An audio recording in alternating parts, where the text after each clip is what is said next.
One of the most effective ways to grow your business today without spending a ton of cash is by building online communities, which are great because they help you create real relationship with your audience, which means more business for your business. By the way, this is Yali from Taylor Brands, and you're watching BrandAid, our series about business, branding, and everything in between. So, how do you start an online community for your business? Well, I wish I could answer that, but it always looked like magic to me, which is why I decided today to talk to Dana Malstaff. Dana has 3 best-selling books and a global brand that generates millions of dollars, and she did it all by creating Boss Mom, a successful online community of over 48,000 active members. But Dana didn't need magic. In fact, today she shares her 3-step formula for creating a thriving community. It includes 1, building authority, engaging with other people group, and ultimately nurturing your own community. And her first tip for people who are just starting out: focus on building your authority by understanding your opinion. So grab a pen and paper because you're gonna want to take some notes. Okay, so my recommendation is normally what happens is they go, okay, you got to figure out ideal client, you've got to figure out your mission statement and your value, all those things. And I say, you're not going to know the answer to that. If you're just in your idea phase, you're going to think you have the answer, and I guarantee you every single month that answer is going to change. So the one thing I tell people is I want you to figure out what your opinions are. And there's 3 areas for your opinions. There's the industry opinions, life opinions, and tactics or strategy opinions, okay? So instead of being known for something, which is the ultimate goal, but let's be honest, it takes years to really hone in on your exact person and the exact messaging and all that stuff, right? So you're never going to get that right off the bat. Even the best and smartest don't. So when you think about your opinions, you say, okay, what's happening in my industry that I agree with or don't agree with? What do I think should happen more or less? What do I think a trend that's dying and a trend that's emerging? What are my beliefs and my opinions about what's happening in my industry? And you write those down. Then you say, okay, when it comes to life, like for boss moms, we say you can't cry out your intelligence. What are you and your audience experiencing, and what are your opinions about what's okay and not okay? What should there be, should people be spending more time or less time somewhere? Should they be having more guilt or less guilt? Should they be doing this or that, right? From a life perspective. And then from a tactics and strategy perspective, right? What do you want to, like, I give women permission to write less content. Like if you have this pillar content, you're going to get better results than having a blog all the time that leads to nowhere, that nobody has any idea exactly what you do because you have so many topics, you're confusing the market, right? So what are your opinions about tactics and strategies that says this is how I believe the world should work when it comes to whatever you're good at? When you map out those opinions, now you have a clear basis of what you want people to agree with you on, right? If you agree with these opinions, then we're probably going to get along. And then your next step from there is to go out and share those opinions. So generally what I tell people is stop quoting other people and become quotable. And the only way you become quotable is by repeating over and over again, right? Don't say the same thing, or don't say different things to the same people, say the same thing to different people, right? So go out and start sharing your opinion about that thing. Start quoting putting your little social media posts of your quotes, not somebody else, and start getting people excited about those opinions. And that's a great first step, because then they're going to go, oh my gosh, that thing that makes me think about this problem I have that I'd love to solve. And then you can go, I could solve that problem. And that helps you figure out what it is you're selling, what it is you're doing. It builds authority, it builds legitimacy, it builds excitement, it builds buzz.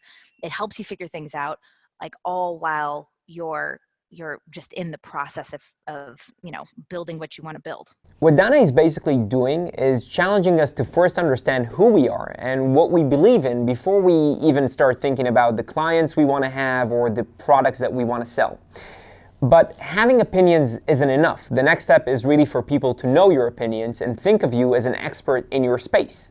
According to Dana's point of view, anybody can do it. All you need to do is follow these 2 steps. 1, I recommend that everybody does kind of what we're doing right now. Get interviewed, get featured, right? Once you know what your opinions are, it's way easier to go get somebody to say yes to interviewing you, right? So going out and pitching yourself is a huge thing. We did that right off the bat. In fact, my very first hire was somebody for 2 hours a week that just pitched me on podcasts, right? So within, I was getting on 2 podcasts a week for the first 6 months of my business. And now if you Google Dana Malstaff or Boss Mom, it's a good 20 pages deep before you stop seeing my name, right? So that's huge.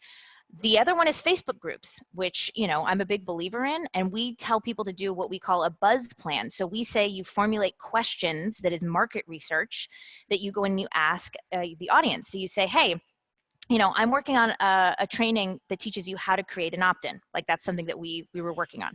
What would you rather see? Would you rather see how to make the perfect opt-in, right? How to make sure people see your opt-in, or how to, get people to convert once they're in your list.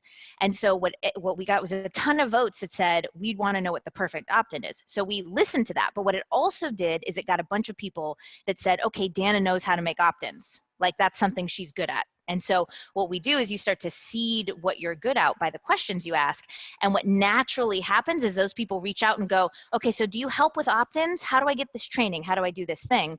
And you start this by asking really good questions in Facebook groups. Not only do you get insane engagement, so Facebook thinks you're more interesting, so they start showing your stuff to more people organically. You start becoming known in those few Facebook groups that you're asking questions consistently, and people naturally start to reach out to you, and you create a pipeline of those people. And some of those people have podcasts, so they're easy to get on those shows first. And it's this really nice system. You get featured, those people find you, they start to notice you, you go into groups, you ask questions, especially like if you're on a show and that group, that show has a group, you start going and asking questions in those groups. So there is a cycle of asking good questions in Facebook groups, getting featured on podcasts. And I'm telling you, I have people that don't even have a website that do just those two things and just have like a Facebook page and still get clients if you use that particular system. It's pretty crazy that you can get clients before even having a website, right? Simply based on your opinions. But it also kind of makes sense. Think about it this way. When you find somebody who shares the same opinions as you, you immediately connect with them. And this is really the beginning of building a community. But how do you actually start yours? What I tell people is go into other people's communities. Don't go into your own until you are known in somebody else's community. And if you said, hey, I'm going to start this thing, over 100 people would come and follow you instantaneously. Don't start your own thing. Go into other people's communities and ask those clarifying questions. Ask those market research questions. And that is the content. Just be super simple and say, hey, are you 0 inbox or 10,000, inbox? Like, hey, if you were describing how you feel about content marketing in a GIF, what would you say? Like, you're scheduling your social media. Hey, when it comes to cleaning your house, whatever it is, we get people to just say, oh, that's me. This is how I feel. This is who I am, or this is what my decision would be. And then the real community that is built is in the comments, where you start to really connect with people, right? Like you all walk into a networking building together, but it's the conversations within that, that building that really starts to drive interactions and drive relationships. So I tell people, before you create a bunch of content, go into a couple groups. We have like a 2-week process. You go into 10 groups. You ask a series of questions in each of the groups that are related to decision support or helping stratify people into buckets of who they are, right? Like a focus group. Are you this person or this person? And then after 2 weeks, you see which ones have the best interaction and have the kind of interaction that resonates with you and who you want to hang out with. And then you quit all of them, but 2 or 3 at max. And then you start to try to become known in those 2 or 3 spaces. And then once you can become relatively known, where somebody at least once a week is tagging you to say, oh, you need Mary for this thing, then you start your own community. Most people tell you to just start a community. But I think that when you actually do that, all you hear are crickets. The actual hack here that Dana is teaching us is that communities don't just start the moment that you open a group on Facebook. A community should be created way before, like in the conversations and interactions that you do before you open the group. And you should start that on someone else's group first. Now, let's say hypothetically that we all manage to create communities. Now, Dana has a brilliant way to keep our communities actually engaged over time. This is where her community ladder comes in. The community ladder means you have to pick how you're going to celebrate people, like how you're going to let them rise up, how you're going to mention them so other people know that doing good things in the community comes with rewards. And when you create that ecosystem, then everybody stays for a really long time. You don't get the people that come in for a couple months and jump ship. You get the people that are in your community for years, and you become a norm for them in their life and their business. So now we pretty much nailed how to build an engaged community using Facebook groups. But what if we actually want to use other platforms like Instagram or LinkedIn? Dana recommends always bringing it back to the Facebook group. I think Facebook groups are always the answer.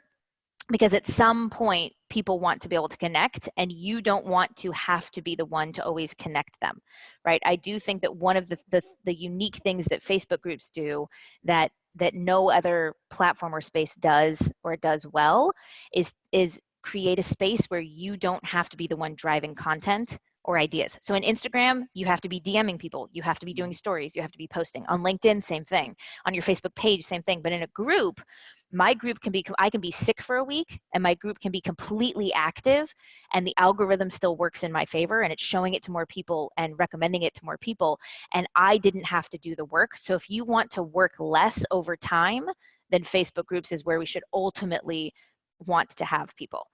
And now, of course, the big question in all of our minds is, how long is it actually going to take? I will say, I think it takes a good 6 months just to become known in any particular space, for people to start like tagging you and getting to know you. I think that to really build a brand and be featured in enough places and have enough clout and space, and for people to really feel like start quoting you, takes a year. And then I think to really have all your systems in place, to understand what you're known for, to start to create things that are scalable, somewhere between 18 months and 2 years. I think within 2 years of having a business, you could have a great community, you could have a multi-six-figure business, you could have something that is scalable, which means that you can, basically it can grow without you having to spend more time on it, right? I think within 2 years, I think that's totally possible. And think about how long it takes to become the CEO of another company. That's a 20-year trajectory. Like, people beat themselves up if they're not a massively successful business in 6 months. But if you talk to somebody in corporate and said within 2 years, you could have, I remember talking to a group and I said, it was like like people in San Diego, we were all meeting for this kind of board thing. And everybody worked insane hours and they owned their own business and they did all these things, and they were in, like, one was a lawyer and one was a finance person and one was a lender and that kind of thing. And I remember saying, well, I work about 15 hours a week. We're an upwards of $1 million business, and we this is what I do, and I sell online content, and my community is amazing, and I get featured a lot. And everybody afterwards was like, how do I get your life? And I think at the 2-year mark, you can start working less. And that's to me, that's the key. Like, to do something that's scalable and that keeps growing without having to spend more time. And I think 2 years is plenty. So now that we all know how to build engaged communities around our ideas and businesses, let's get to work. And with that, we're going to end this week's episode. I want to thank Dana for sharing so much practical tips and strategies, and I want to thank you guys for watching. Now, be sure to subscribe below for more awesome content on branding and business, and be sure to check out Dana's Building Authority Challenge. And I'll see you next time. So thank you guys, and bye-bye.